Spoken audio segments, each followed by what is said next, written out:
Olá pessoal, espero que todos estejam na paz de Cristo. E hoje eu venho comentar sobre um vídeo que eu estava vendo hoje de manhã do Victorelli, um amigo meu, um professor de lógica bem bacana, os vídeos dele e o curso dele. Recomendo inclusive. E ele traz uma questão bem interessante sobre a primeira via, a via do movimento para a existência de Deus, para a demonstração da existência de Deus, certo? E vocês sabem que São Tomás de Aquino nos mostra que a existência de Deus não é uma questão de fé. A gente pode saber, conhecer que Deus existe via luzes da razão natural. Ou seja, olhando para a natureza, raciocinando, utilizando a razão, somos capazes de concluir necessariamente, ou seja, através de um silogismo científico, lá voltando para Aristóteles, somos capazes de fazer isso quanto à existência de Deus. Não quanto à sua essência, positivamente falando, mas que pelo menos ele existe. E ele demonstra isso de 5 maneiras, mais até, mas as mais famosas são as 5 vias. E o Victorelli comenta aqui uma problemática que tem na primeira via, que é a via do movimento. Então vamos dar uma olhada aqui. Ele diz o seguinte, ó. Na parte que a gente fala que se há infinitos motores, então não haveria primeiro motor, e se não houvesse primeiro motor, então não haveria outro qualquer. Se não houvesse outro qualquer, não haveriam seres móveis. Mas a gente olha para a natureza, a gente tem como evidente que há seres móveis, coisas se movendo, certo? Então a gente concluiria que há um primeiro motor. Acontece que o Victorelli disse que essa frase aqui, essa parte, e se não houvesse primeiro motor, então não haveria outro qualquer. Ele diz que essa frase carrega uma petição de princípio, ou uma falácia da causa. Tá? E por que ele diz isso? Por quê? Se a gente simplesmente definir o motor segundo, tá? Os seres móveis enquanto motores segundos, definirmos isso como aquele motor que sucede ao primeiro motor, se fizermos essa definição lastreando o segundo motor ao primeiro e dissermos, olharmos para a natureza e dissermos existe o segundo motor, existem segundos motores, então a gente vai estar pressupondo que o primeiro existe, por definição. Tá? Então ali, a hipótese, se não houvesse um primeiro motor, os motores segundos não poderiam existir. Logo, necessariamente há um primeiro motor. Falácia da causa falsa. Não haver outro qualquer não se segue do fato de não haver primeiro motor, mas de ter definido os outros motores como motores segundos. Tá? Então ali, petição de princípio, motor segundo é o que sucede o primeiro. Logo, se eu digo que algo é motor segundo, eu estou pressupondo o motor primeiro. Perfeito. Como é que a gente pode dar uma justificativa melhor para essa questão da primeira via, tá? E como é que surge? Como é que a gente chega aí? Então vamos recapitular um pouco aqui sobre a primeira via. Aqui eu trouxe algumas definições para nos ajudar. Então a gente vai definir ser móvel como todo ser que pode ser movido, ser motor como todo ser que pode mover, motor segundo como todo motor que só pode mover por causa de outro. Então aqui a gente já define uma coisa importante. O motor segundo, ele depende de outro para mover, tá? E o motor primeiro é todo aquele motor que pode mover por causa de si. Então isso estabelecido, vamos ao argumento da primeira via. Eu vou usar aqui um tecladinho para me ajudar, porque minha letra é meio feia. Mas, vamos lá. O que Santo Tomás vai nos convidar a fazer agora? Meu jovem, olha aí para a natureza e me diz: existe ente movido ou não? O que tu responde? Por evidência, por aquilo que é muito certo para mim, sim, existem entes móveis. E assim começa o argumento da primeira via. Então deixa eu colocar aqui um texto.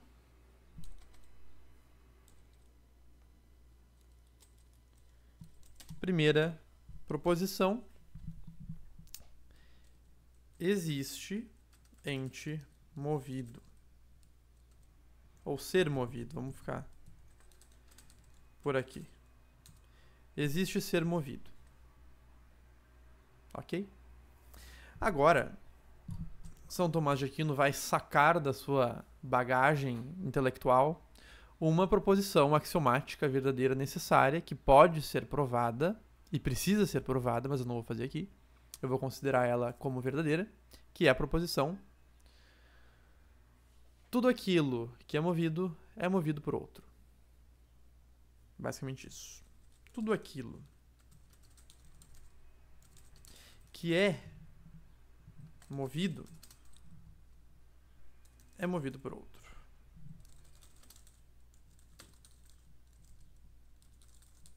Ah, mas a alma, o homem, né, ele se move por si só.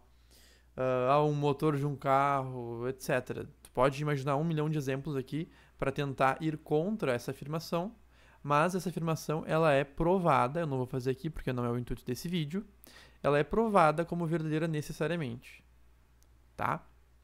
É possível provar esta afirmação. Vamos tomá-la aqui como verdadeira. Eu posso até provar isso aqui num outro vídeo se for o caso. Mas vamos considerar que tudo aquilo que é movido por outro realmente. O que é ser movido? O que é um movimento? Bom, o movimento, como é que eu posso fazer aqui para... Deixa eu ver. Ah, não consigo. Então vamos abrir aqui uma seção por movimento. Qual que é a definição de movimento? Movimento nada mais é do que a passagem da potência ao ato, ou o ato da potência enquanto tal. Essas são as definições clássicas de movimento. O que é a passagem da potência ao ato? Vamos lá. Tenho um cobre, tenho uma matéria que eu uso como matéria-prima aqui na minha frente, um cobre, e quero transformá-lo em estátua. Ele tem potência de ser estátua e é ato em cobre. E é cobre em ato, desculpa. Ele tem a potência para ser estátua e é cobre em ato. Eu, enquanto ser humano, posso pegar esse cobre e transformá-lo, dar uma nova forma acidental a esse cobre, transformando ele em estátua. Ele vai passar de ter potência de ser estátua para ter ato de ser estátua. Vai ser estátua em ato.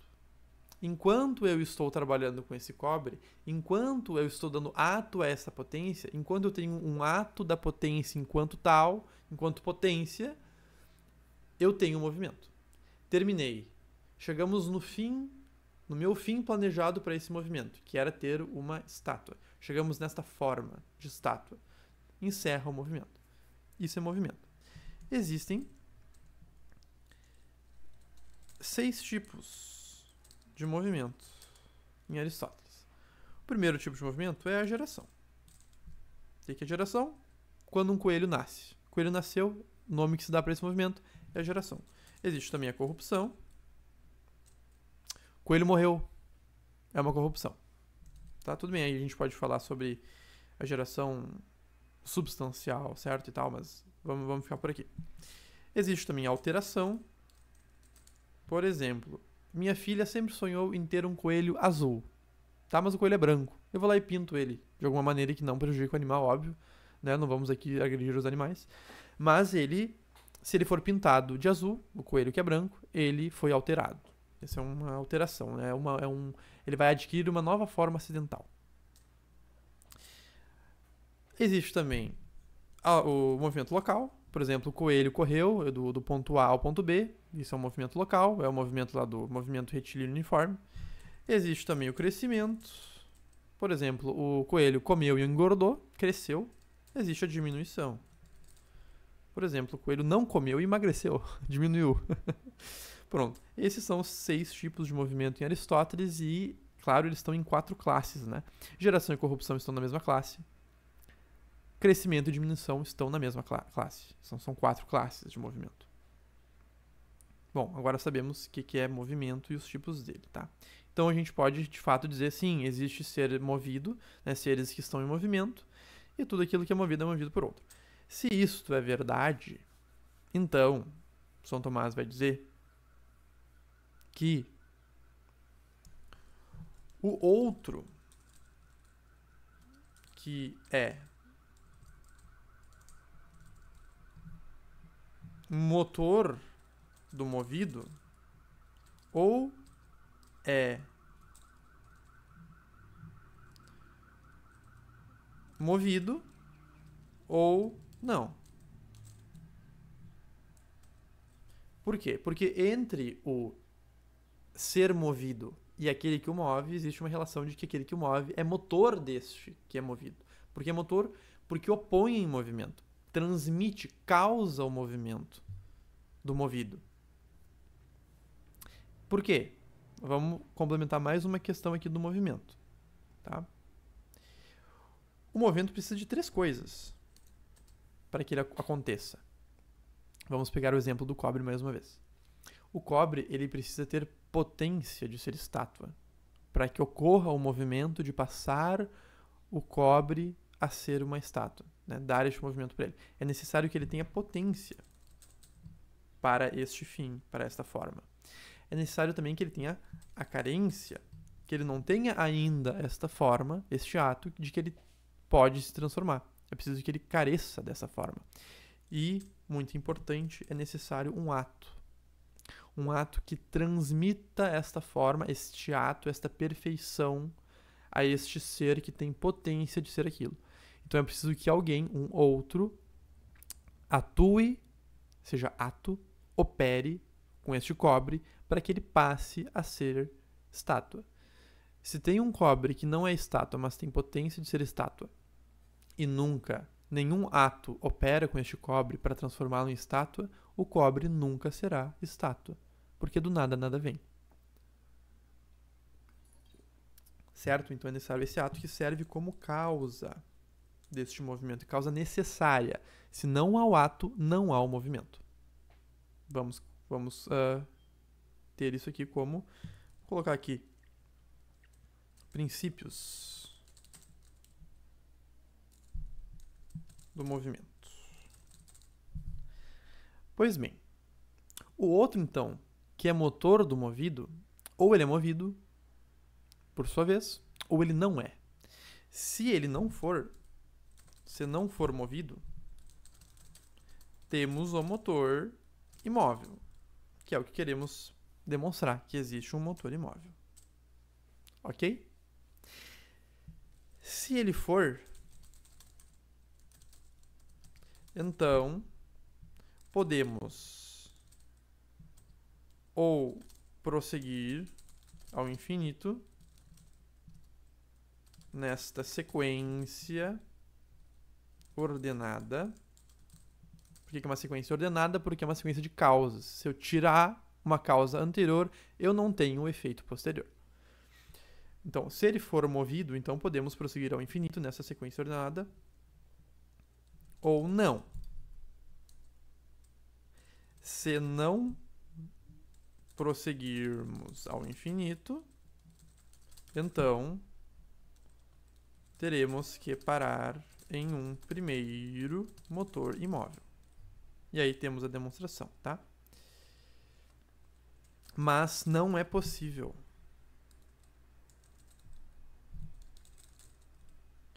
prosseguirmos ao infinito. Não é possível prosseguirmos ao infinito. Eu vou sacar uma nova premissa. São Tomás vai sacar uma nova premissa, um novo axioma, uma nova proposição verdadeira e necessária da sua bagagem intelectual. Premissa essa que ele terá que provar ser verdadeira, novamente. E é essa premissa aqui que o Victorelli está comentando no vídeo dele. Certo? Então, assim como a premissa 2, tudo aquilo que é movido por outro precisa ser provado e demonstrada, precisa ser demonstrada como verdadeira, necessária, causal, anterior, mais conhecida. Tem uma série de condições para essas premissas, para que isso aqui seja um silogismo científico, que é o que a gente quer ter. Tá? Assim, a mesma coisa se dá com a premissa 7. Não é possível prosseguirmos ao infinito. Logo, teremos que parar em um primeiro motor. Tá? Então teremos que parar em primeiro motor, existe o primeiro motor, que é imóvel. Certo? No caso, tem que ser imóvel. Tá? Então, como é que a gente prova essa premissa 7? Como é que se prova isso aqui?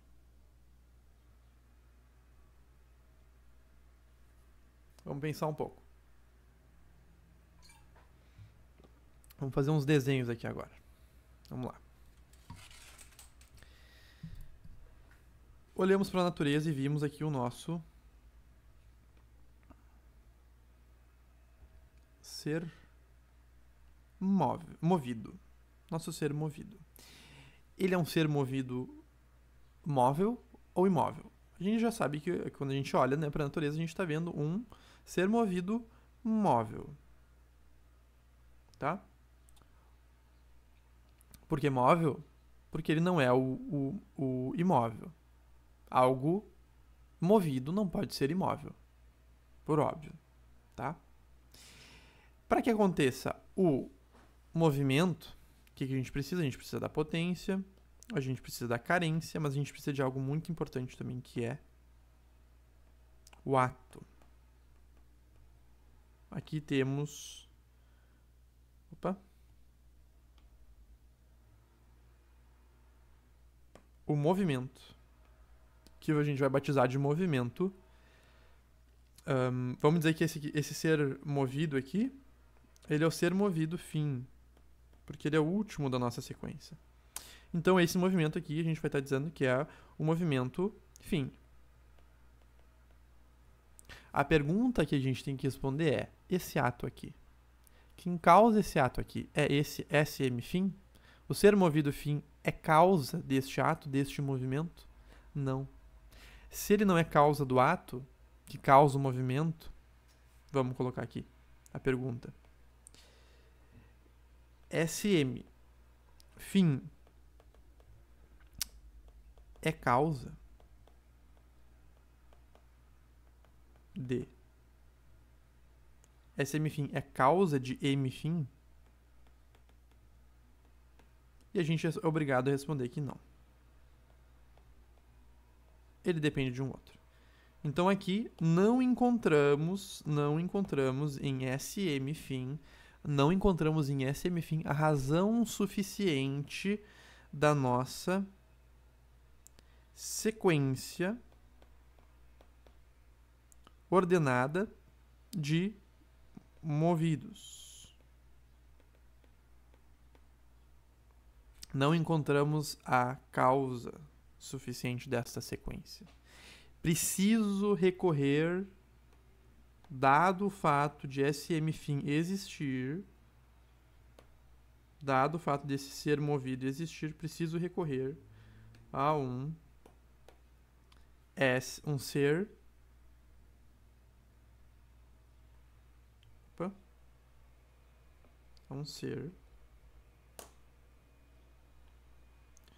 fim menos 1, porque ele é um passo anterior a esse SM fim aqui, que pode ser movido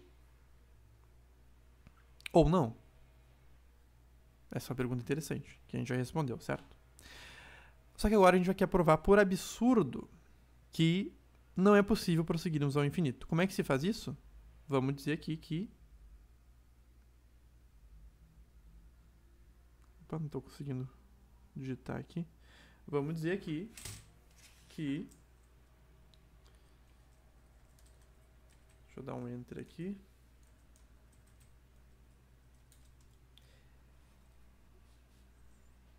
É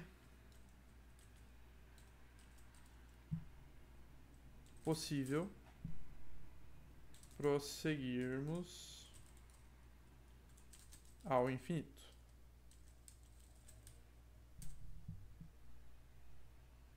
Ok? É possível prosseguirmos ao infinito. Então vamos prosseguir ao infinito aqui. Nesta sequência. Se vamos prosseguir ao infinito, ou seja, não há primeiro motor, não há um imóvel, esse S vai ter que ser M. Vai ter que ser um ser movido. Fim menos 1. E eu posso repetir a pergunta. Que vai ter a mesma resposta.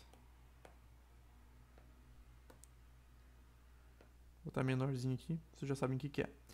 SM fim menos 1. Agora deu problema da tamanho da caneta. Pera aí, vamos aumentar. Φ menos 1. É causa de M φ menos 1? Não, não é causa. Porque é um SM. Concordam comigo? Não é causa. Se progredirmos aqui ao infinito desta sequência de movidos, vamos colocar aqui 3 pontinhos, chegaremos no SM φ menos n, onde n é infinito. Certo? E a gente faz a mesma pergunta. SM φ menos n é causa do movimento de M φ menos infinito, né, onde n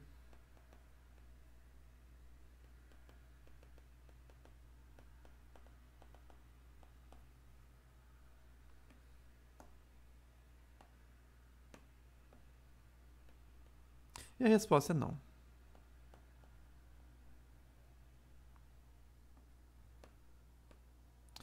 Ou seja, na minha sequência de seres movidos infinita, eu não encontro nenhum que seja causa do movimento. Então eu não encontro uma razão suficiente para esta sequência de movidos. Ou seja, sem que haja um S imóvel, eu não consigo encontrar a causa desta sequência de movidos. Eu não tenho a causa da sequência de movidos. A sequência de movidos não se dá. Porque nenhum deles é a causa do movimento. Por completo. Ou seja, eu dependo aqui de um SI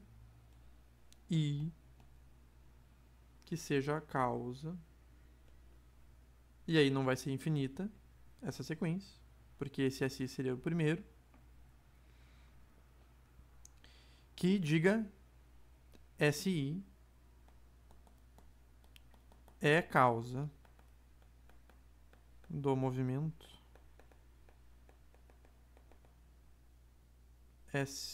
MN? Sim. Certo? Ele causa o movimento desta sequência. Tá? Então aqui a gente teria o seguinte.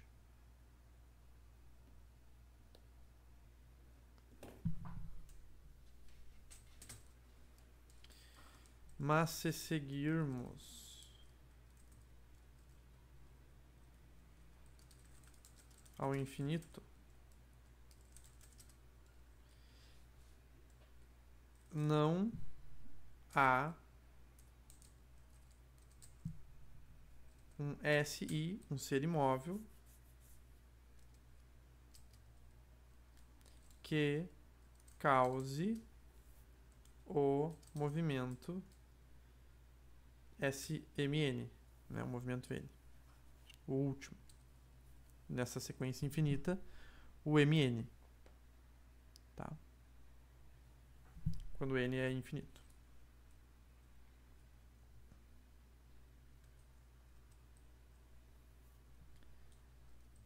Se não há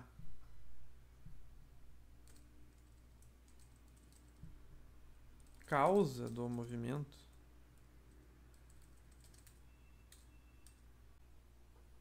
desculpa, tocou a campainha aqui, eu tive que sair. Vamos retornar aqui então. Se não há causa de Mn, então não há a sequência ordenada de movidos. Eu não posso recorrer aqui, por exemplo, a um SM fim menos n menos 1, por exemplo, anterior a esse, porque esse aqui já é o que representa o infinito, certo? E sempre que eu vier trazer mais um, SM fim menos n menos 1, por exemplo, ele vai carregar consigo a responsabilidade de existir alguém que cause o movimento que ele traz. Entende? Sempre que eu trouxer um novo SM aqui, ele vai carregar consigo a necessidade desse cara aqui, opa,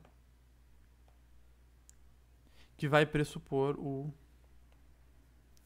SM ou SI, certo? Então, como eu não posso recorrer a isso, então se não há causa do movimento N, então não há sequência ordenada de movidos.